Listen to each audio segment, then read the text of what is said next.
Ebola Chrono Plus avec Bar Mohamed.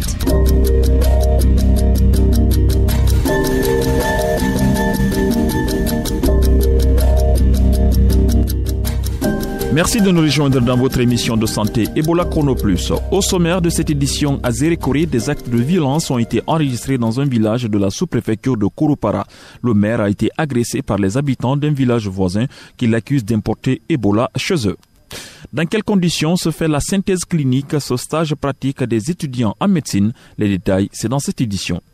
L'invité du jour, le professeur Mamadou Bobo Diallo, doyen de la faculté de médecine, pharmacie odontostomatologie à l'université Gamal Abdel Nasser de Conakry. Avec lui, nous parlerons de la pratique médicale appelée synthèse clinique et thérapeutique.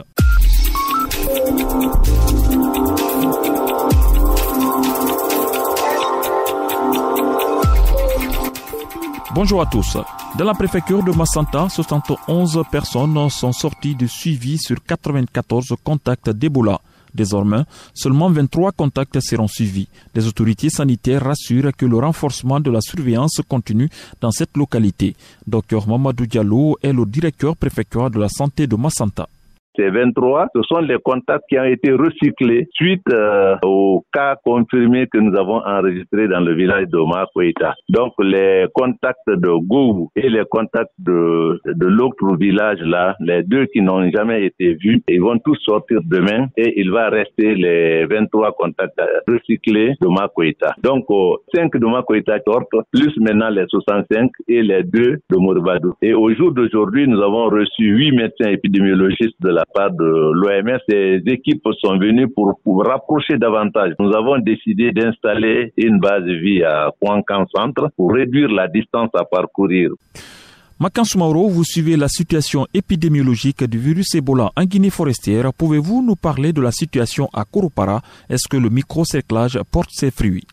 Oui, Mohamed Ba. Nous sommes à la 18e journée du microcerclage à Kouroupara. À ces jours, parmi les 809 contacts enregistrés, 21 sont sortis du suivi. Mais on compte toujours 149 contacts à haut risque. Pour le moment, il y a un malade au CTE.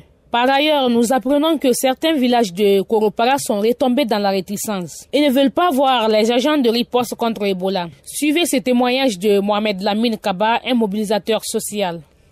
Et la raison fondamentale de leur réticence est que c'est un manque de confiance entre ces villages et les équipes de riposte.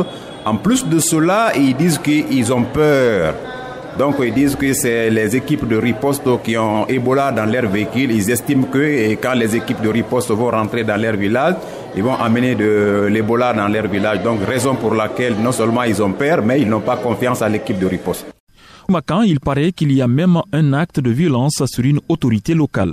Il s'agit du maire de la commune rurale de Kouroupara qui a été agressé par les habitants du village de Koïta dans la sous-préfecture de Bouala. Alors que Claver Maoumou était en déplacement de famille, il a été violemment battu par la population qui l'accusait d'importer l'Ebola dans leur localité. Le maire de Kouroupara a été sauvé de justesse par un sage du village. Il reçoit actuellement des soins à l'hôpital régional de Zérékoré. Je vous propose d'écouter son témoignage.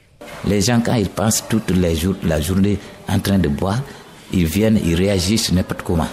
Le commissaire persistait toujours. Il dit dans ses déclarations, c'est à Kouroupara se trouve la maison d'Ebola. J'ai dit ce n'est pas une maison d'Ebola ni une maison et un CTE. Non, c'est une base humanitaire. Ceux qui sont venus nous aider sont basés là-bas. Il dit non, ça c'est faux. Tu es complice.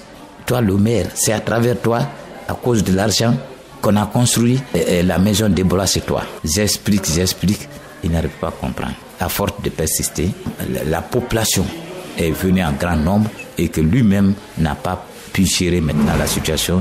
C'était léger, ils m'ont déshabillé complètement. J'ai eu les coups de matraque, de n'importe quoi, coups de pierre, d'autres qui venaient se présenter pour me montrer leur habit sacré, que je n'en ferai plus. Mais j'étais étonné d'être envahi, menacé. Mais Dieu n'a pas voulu jusqu'à la mort. En tout cas, pour mettre fin à cette réticence, la sensibilisation et l'implication de toutes les couches seraient nécessaires. Merci Makan Soumaoro pour toutes ces précisions. Le président sierra-léonais a déclaré qu'il ne fermera pas ses frontières avec ses voisins ouest-africains. Selon Ernest Baïkoroma, seule la vigilance permettra d'empêcher la propagation d'Ebola. Depuis les derniers cas de Kouroupara en Guinée forestière, la Sierra Leone a renforcé les mesures de surveillance sur ses frontières. Les passagers en provenance de la Guinée et du Libéria sont examinés lors d'une prise de température pour détecter d'éventuels cas de maladie. Le Sénégal renforce davantage son dispositif de surveillance sanitaire. Le pays a récemment ouvert un centre de traitement d'Ebola à titre préventif, ce qui est une première dans ce pays qui n'a connu qu'un seul cas d'Ebola. D'autres centres de traitement d'urgence des maladies épidémiques sont en cours de construction dans ce pays. Mohamed Kouma, Ebola Chrono Plus, Conakry. Asmaou Diallo, Ebola Chrono Plus, Kindia. Sidibé Kondé, Ebola Chrono Plus, Boki. Korkaba, Ebola Chrono Plus, Labi. Alexis Collier, Ebola Chrono Plus, Gekebi. Suivez toute l'actualité dans votre bulletin d'information. Depuis 2010, les étudiants en faculté de médecine suivent un stage pratique d'1 an après la validation de leur cycle universitaire. Cette synthèse clinique dont l'objectif est de parfaire la formation des nouveaux médecins est certes bénéfique, mais elle suscite aussi beaucoup de contraintes chez les étudiants. Korkaba a rencontré quelques-uns. Suivez. Dans la formation des médecins, il existe plusieurs étapes dont la synthèse clinique est thérapeutique. Cette étape intervient avant l'obtention d'une thèse de mémoire. Mohamed Lamine Silla est étudiant à la faculté de médecine à l'université Kofi Annan. Il vient de valider son cycle universitaire et est déjà dans son année clinique.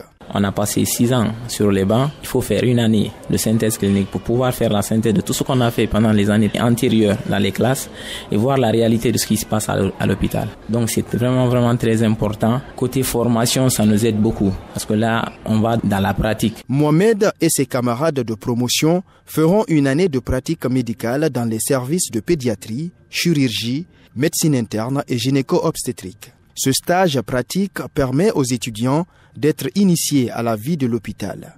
Malheureusement, à cause de l'épidémie à virus Ebola, les étudiants de la 49e promotion de l'université Gamal Abdel Nasser de Conakry n'ont pas bénéficié de ce stage pratique. Tierno Sidi Khan est l'un d'eux. Il s'en plaint. Ça a coïncidé à cette période d'Ebola. Donc aujourd'hui, les étudiants de la P49, tout ce qu'ils ont comme solution ou comme recours, c'est de se retrouver dans les structures sanitaires et se débrouiller d'eux-mêmes. La synthèse clinique te permet de t'orienter dans le choix de ta thèse. Donc ne pas faire la synthèse clinique, c'est quelque chose vraiment de malheureux pour nous. Si la synthèse clinique est une étape importante dans la formation des médecins, ces conditions actuelles comportent aussi des contraintes. Yaya Wasso est au service de maternité d'Ignasdine. Elle déplore l'absence de mesures d'accompagnement. On est là de 8h à 16h. Donc il n'y a pas de mesures d'accompagnement, il n'y a pas de prime. Tu fais 6 ans d'études, maintenant tu es en 7e année, toujours c'est tes parents qui prennent soin de toi. Et puis il y a les matériels, il n'y a pas de gants. Il faut acheter tes bavettes, bonnets, tes chaussures, tes blouses, il faut tout acheter. Selon le doyen de la faculté de médecine, pharmacie, odontostomatologie à l'université Gamal Abdel Nasser de Conakry, les difficultés liées à la prise en charge des étudiants en synthèse clinique sont dues à la pléthore. Professeur Mamadou Bobo Diallo. L'étudiant qui rend des services de soins devrait en partie être pris en charge sur le plan financier par le ministère de la Santé. Ce que nous formons, c'est pour le ministère de la Santé. Donc on devrait nous aider. Malheureusement, il y a encore là problème à solutionner. Lorsque dans quelques années, on n'aura pas 100, en 6e année, on n'aura que 50, il y aura beaucoup de possibilités pour pouvoir les prendre en charge sans beaucoup de problèmes. En attendant une solution du ministère de la Santé, ces étudiants continuent leur formation dans des conditions extrêmement difficiles. Korkaba, Ebola Chrono Plus, Conakry. Participez au choix des sujets à traiter dans votre émission Ebola Chrono Plus. Un sujet de santé vous intéresse? Proposez-le nous au 624 19 78 64.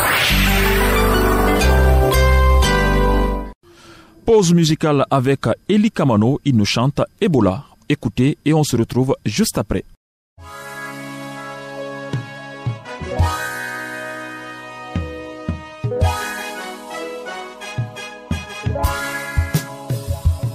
Quand le malheur s'abat sur un pays, tout le monde crie calamité. Quand tout un peuple vit dans la tourmente, c'est parce qu'il est agressé. Quand la psycho s'installe au sein d'une population fragilisée, c'est à elle de réaliser que personne ne peut la sauver. Le l'opinion nationale et internationale ne peuvent que nous aider à surmonter la pente dans ce combat pour y arriver. Ce combat n'est pas un simple mot, mais un comportement. De tous les jours, toutes les nuits, dans tous les endroits de la cité. Oh yo, Ebola, tu n'as pas ta place dans mon pays. Ebola, tu n'as pas ta place dans mon pays.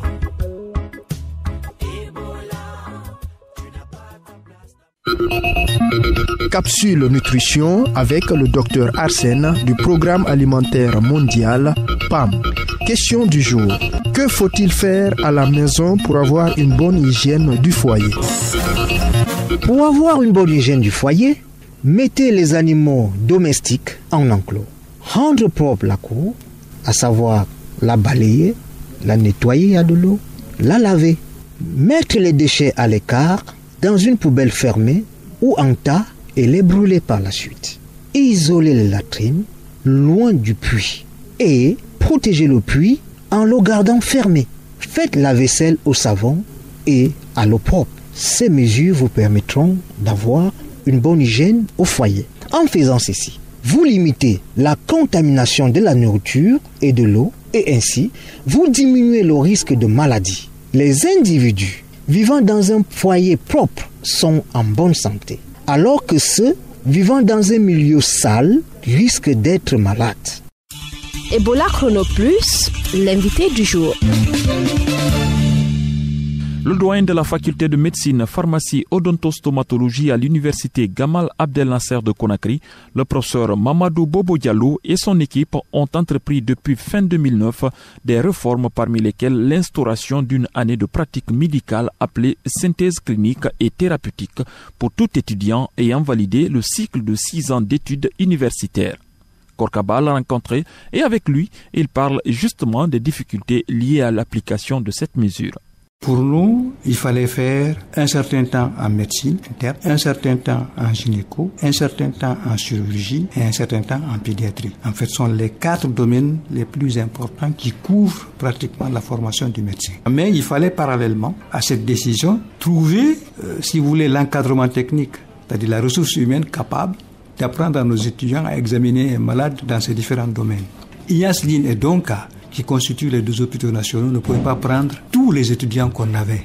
Nous avons fait une démarche au niveau du ministère de la Santé pour étendre ce que nous avons appelé l'espace hospitalo-universitaire. Donc on a reparti les étudiants et au niveau de Donka et au niveau des hôpitaux régionaux. On avait encore des problèmes. On s'est dit, au niveau des hôpitaux qui relèvent des mines, il y avait de la ressource humaine. Donc on a fait la démarche aussi au niveau du ministère des Mines et de la Géologie pour que vraiment nous puissions envoyer quelques étudiants. Voilà pourquoi nous avons persisté. Heureusement pour nous, les étudiants ont compris que c'était dans leur intérêt et ils ont suivi et on continue. Maintenant, il y a des problèmes. Naturellement, il y a des problèmes.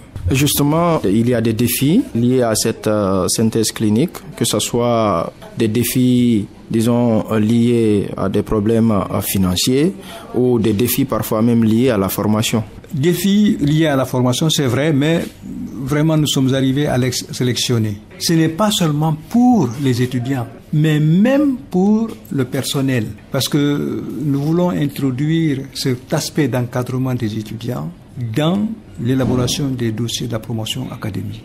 Il faudrait qu'on essaie de voir dans quelle mesure on peut instituer cette 7e année. Nous sommes sur ça. On fait des mémos, l'Assemblée nationale, etc., etc. On n'a pas encore de résultats. Deuxième élément, étant donné que l'institution n'a pas suffisamment de moyens pour nous aider dans tous les domaines, donc on a laissé libre cours aux étudiants de choisir les endroits que nous avons, si vous voulez, désignés comme pouvant répondre aux critères de l'encadrement pour la synthèse clinique. Est-ce que cela veut dire que actuellement tout se passe très bien? Je veux dire, il n'y a aucune plainte venant des étudiants quant à leurs conditions de travail au cours de cette synthèse clinique? Je ne peux pas dire oui, parce que sur le plan de la synthèse clinique, nous n'avons résolu que le problème pédagogique en soi. On n'a pas encore entièrement résolu le problème social. Vous savez, dans certains pays, il y a ce qu'on appelle l'externat, l'internat. Et à ce moment-là, le CHU vraiment joue son rôle. C'est-à-dire que l'étudiant qui fait une certaine activité, qui rendent des services de soins devrait en partie être pris en charge sur le plan financier par le ministère de la Santé. Parce qu'en fait, il résout en partie un problème du ministère de la Santé. Vous avez tout à l'heure parlé d'une institutionnalisation de cette année clinique-là. C'est un bon signe si ça se résout, à mon avis. Est-ce qu'il y a un espoir que dans les prochaines années, que les étudiants qui font la synthèse clinique puissent ne serait-ce qu'avoir une prime? Oui, je le pense sincèrement. Vous savez, le problème, c'était d'abord ici, au niveau de la faculté, c'était la pléthore.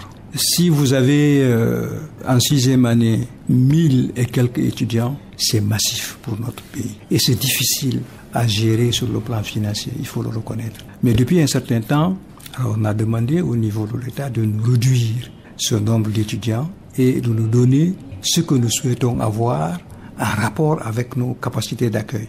Alors il faut reconnaître que depuis ça, l'État a fait l'effort. Maintenant, on a très peu.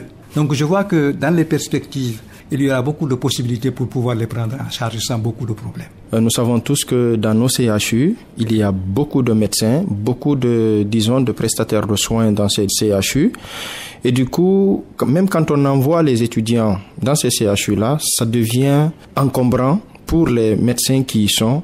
C'est vrai, mais vous savez, on a d'abord initié ce que nous avons appelé ici les encadreurs hospitaliers. Donc au niveau de chaque service, on a pris au moins une personne. Et le deuxième aspect, c'est qu'actuellement, nous avons ce que nous appelons le 3e cycle, les DES.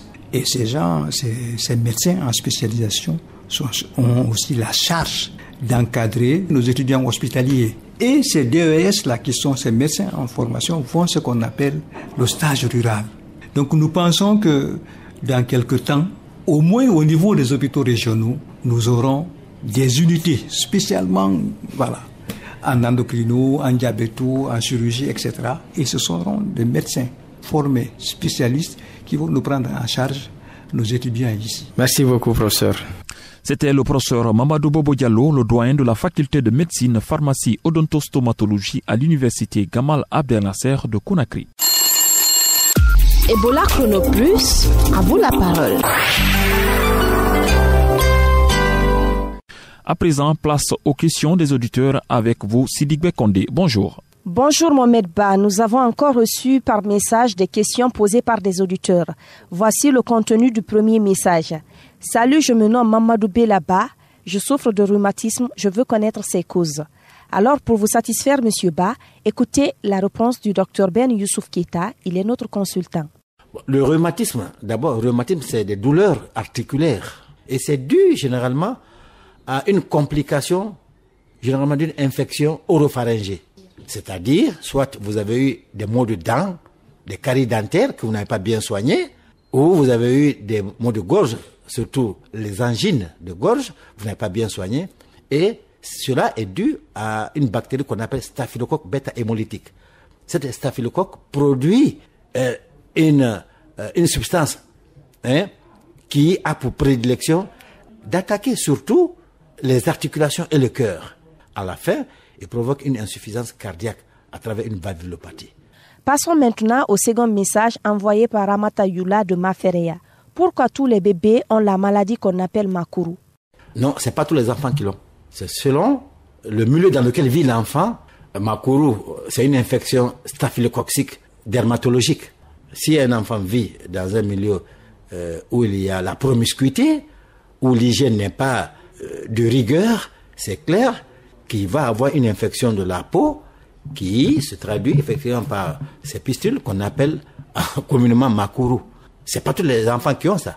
Les enfants dans des familles qui vivent dans des conditions hygiéniques idéales n'ont jamais de Makuru. C'est-à-dire n'ont jamais d'infection de la peau staphylococcique. Merci docteur pour ces précisions. Le 624 19 78 64 est le numéro sur lequel vous pouvez nous exprimer vos inquiétudes sur la santé. Au revoir. Merci Sidibé Kondé pour ces éclairages. Ebola Chrono Plus, c'est terminé pour aujourd'hui. Pour écouter cette émission sur YouTube, tapez Ebola Chrono suivi de la date de l'émission. La rédaction en chef est assurée par Afiu Amata, la technique Mamadou Kone, assisté de Cabinet Sano. Ici, derrière le micro, Ba Mohamed. Merci de votre attention et à bientôt pour un nouveau numéro d'Ebola Chrono Plus.